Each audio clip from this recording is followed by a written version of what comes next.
Good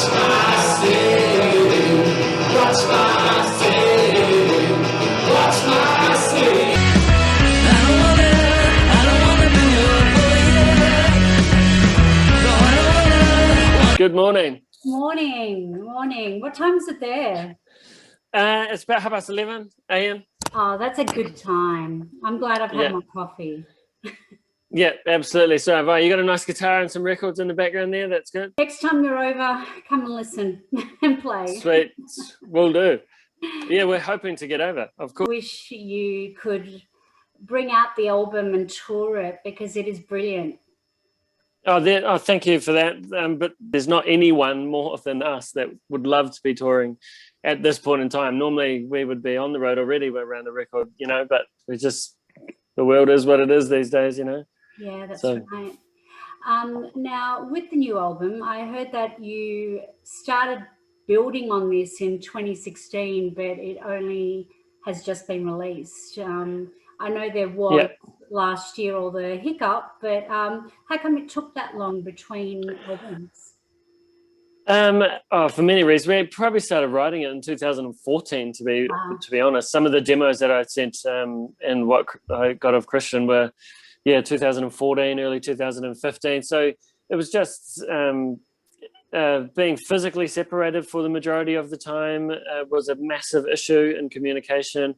But the writing process was actually the thing that took us the longest because of the physical distancing of all of us, because we only had 10 days in a studio together, and we nailed most of the ideas of the tracks down, but nothing was completed. So it was just the finishing off for the writing, like it was a one guitar part or vocal parts that need to be put on, and then the whole process of mixing and mastering and in and around children and Dolph playing in the helicopters and Imperial State Electric and the world being a total mess.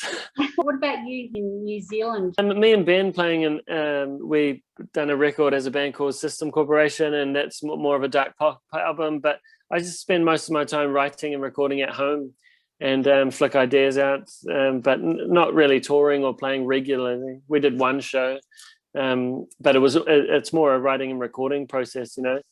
I've got a couple of daughters at home, and I just spend my time trying to write in and around looking after them, and a couple of the jobs here as well. That's lovely.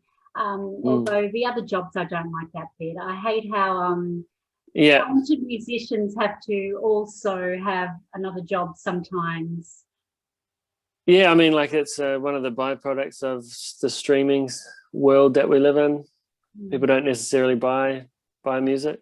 Remember the days when if you wanted to hear a song, you had to pay for it? You remember that, Mary? Yeah, I do, and I still like it. Yeah, I mean, exactly. There's going to be the niche market. Yeah. Oh, hey, stay there. These are the next two. We just got the physical copies of these ones sent to us, so they're going to be the next ones. And there's a video for this one. Fantastic. I deeply nice. Love it. I've ordered, but I don't know what's happened with the album. It's taken a bit longer to get here.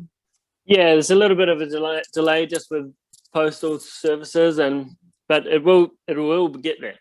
Yeah, I don't think people really realise until they've had the physical album in their hands of any artist how deprived they are by just streaming.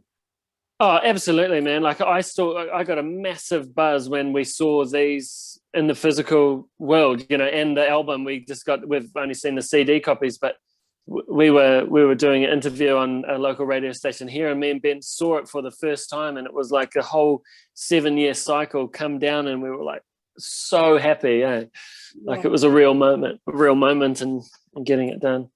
I have seen you live a couple of times in Melbourne. And we love Melbourne. Any interesting experiences that you can share with us? Maybe you shouldn't share with us, but you will. Oh, there's plenty we probably shouldn't, but any in '99 I think was like we used to come to Melbourne and just do a week of shows, and we'd play every venue on Brunswick Street that we could, and ending up at AC/DC Lane at the Cherry Bar. Bar. And those are always good times, man. Like I was, real happy when the bubble between New Zealand and Australia opened up, because we're like, oh, well, when the other guys come over, we can go to Australia. And then was it last week Melbourne went into lockdown? I was like, no, I know, because we'd be totally happy to just go and do Melbourne, Sydney, and if we can do the rest of the place, but it's just like But no, with Melbourne, it's always a good vibe. There's always good friends that we've developed over the years that are there, and I can't wait to get back and do at least a few shows. I remember seeing you at the Toad, and it was one of the early shows, but it was packed, like it was packed to the rafters, basically. It was amazing. But I just remember how lovely you guys, you spent your time after the shows, like chatting to fans and, signing CDs and saying hello to people. Yeah. Oh, I mean, we love just hanging out as well, after the shows, especially in a place like that with the Toad. Like, I think we did a couple of nights there once, and it was, it seems like a bit of an institution in Melbourne music, the Toad. I assume it's still going. Yep. There was a time when we were trying to close it, but that's right. We had huge rallies in Melbourne to keep it open. Great. Yeah. Oh man, I'd love to do another show at the Toad. Yeah. That would be a real moment. Yeah, because everyone's in that pit. Yeah. You've got that little pit down front, and there's a couple of pillars on the stage you got to watch. Oh man, I'd love to do that again. I love the shows that you did at the Corner too. They're my two favorite. Yeah, that's right. Yeah, the Corner was great. There was, where else? The Ninth Ward was another place. The Greyhound out at somewhere. The SB, we did some shows. Yeah. The SB. Punters Club. Punters. We played Punters. That was the first place we played. Well, then I missed. And we stayed upstairs, and we got a free pie and a beer, I think, for staying there. So we were stoked. Well, I can't wait till you guys tour again. That would be fantastic. It'll be a lot of fun.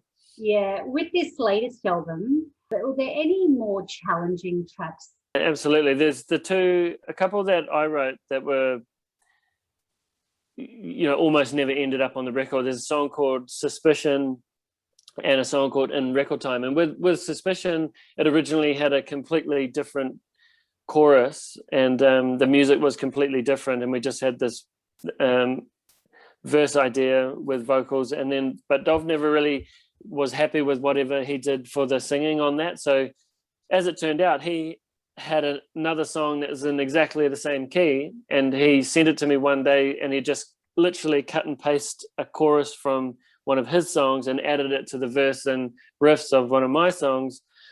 And when he sent it to me, I was like, oh yeah, that works. Kind of like pleasantly surprised. So that was a way of finishing that one, and then we kind of tidied it up and made it sound better. And the other one was In Record Time, which is the last song on the album, and it's a little bit more of a kind of groove and a kind of a prog Pink Floydish kind of deal, and that took a long time to get finished as well, because I just had this loose idea of those parts, and it was based around the drum beat. I was just obsessed with that drum beat that song starts with. Love it. And when you're only coming to the other guys or anyone in a band with just a general idea, it can be quite elusive. And the other guys were like, so what? What? It goes from what part to what part? And I'm like, oh, well, it can't, I was just trying to more explain the idea. So that took ages to kind of get past the other guys in terms of, no, this could be really good. And anyway, Dov, I think it was one of the last ones that Dov finished, and he got some of his friends in Sweden to sing on it, and Christian ended up putting big slide guitar solos on it, and that came together pretty well. But it nearly didn't end up getting finished. It's a nice way to finish the album, actually. Yeah, I think it works out pretty good, I think. Yeah. Very proud.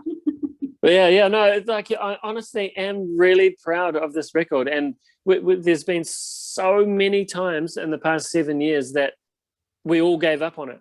Like all of us were like, "Fuck, this is never going to get finished," and we'll just focus on something else. And we threw our hands up at it, and months would go by, and we wouldn't talk to each other, and it was just like, "Fuck, gone," you know. And then to be at this point, being happy and super stoked with how it's actually all turned out. Everything about it, we're all like, holy shit, like the artwork, the fonts for it, the track listing, the everything that it's made the 7-year process like a bit of, well worth it. Definitely. And I've been loving hearing and reading some of the reviews on this. Cool. Yeah, you've got, there are songs that sound like Hawkwind playing Deep Purple covers or Kiss jamming. Yeah, great. That's a great analogy. Imagine Hawkwind playing Deep Purple. That sums us up, man. Like we're totally Deep Purple, but we like the psych stuff of Hawkwind. Yeah. Great. When you were growing up, actually, who were you listening to? Who were your idols, your heroes? When me and Dolph, when we were younger, we would go to see local punk rock shows. There was bands called Nothing at All that we used to love going to see, and they kind of changed a few things for us. The Helicopters came when we were 17, and they were releasing 7 inches, early ones that were similar to what we were doing at the same time, and we were super stoked with the Helicopters. When Christian joined the band, we got more into classic rock. We loved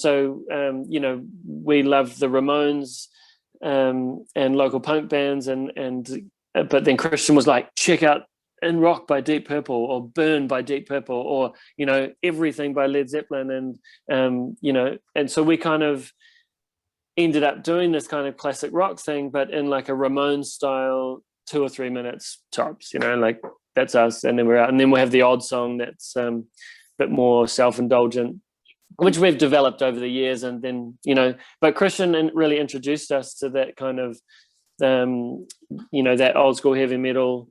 And then we kind of approached it with a bit more of a garage punk kind of delivery, if that makes sense. Yeah. Definitely. And then we just got more into different stuff as we toured and carried on, I remember one of my favorite tours of you guys was when you toured with G4. Oh yeah. That was so yeah, we grew up with those guys. Like yeah. We did a tour with them a couple of years ago. Actually, they reformed, and we did a few shows in New Zealand. So it's always a good time hanging out with those guys, man. Yeah, well, Dion will just have to come back. He's a pretty busy guy, but yeah, it was super fun. I saw one of them in A Place to Bury Strangers. That's Dion, yeah. Amazing. Yeah. Dion, man, he's a legend. So Dion was the bass player in Nothing at All, which was the band he was in before the D4, and we obviously got to know them at that point, and they were super energetic, and when they would just blow us away every time we would see them. And but sadly, the singer got cancer and he died. And Dion went on to do the D4, and Jimmy went on to do other stuff as well after that too.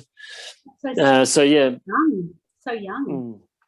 Yeah, super sad. Shit house, fucking cancer.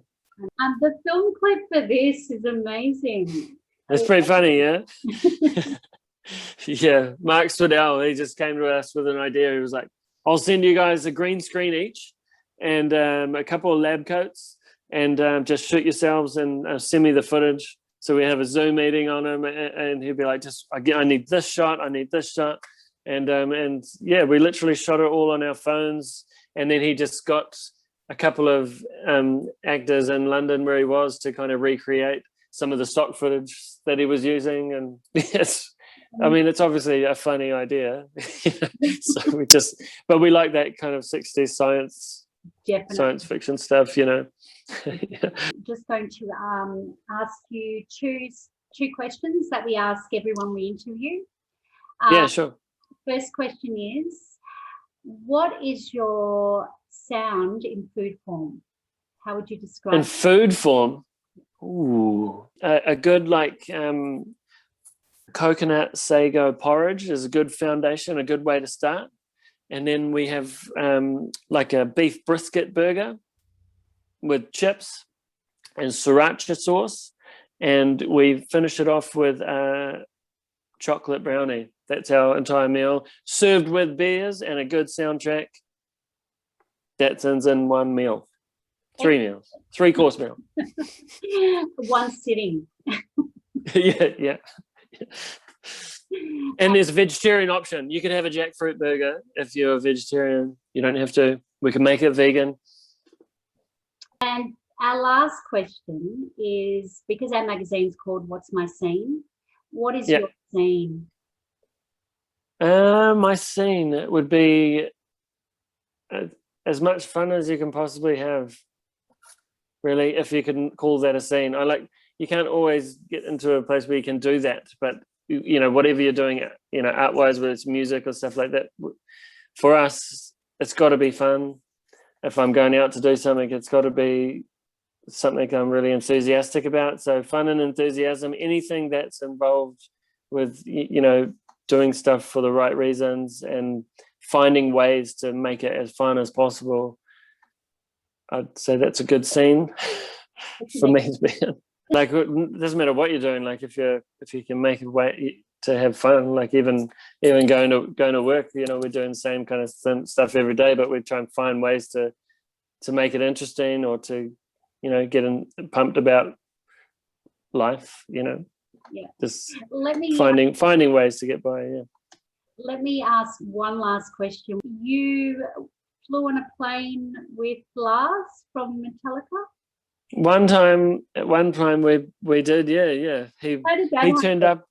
Oh man, we were doing the festival circuit in Europe, and we were playing a festival in Belgium, and Metallica were headlining, and we were playing at like 5 p.m. or something on one of the side stages. So we finished playing, and then we went into our dressing room, and then like within a few minutes, Lars just busts in the room, and he's really pissed off.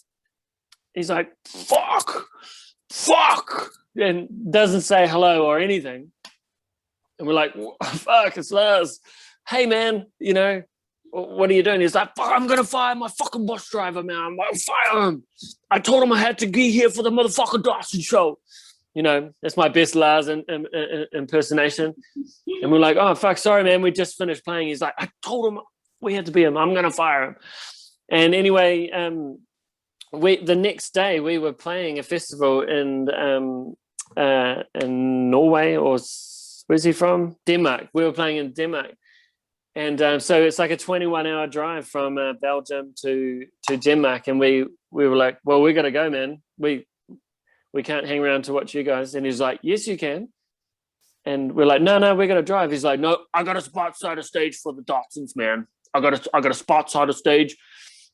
And plus, you don't have to drive. I got a jet, and you're coming with me. And we were like, "What? He's like, I got a G5 jet, man, and we're both playing the same festival tomorrow, so you're coming with me."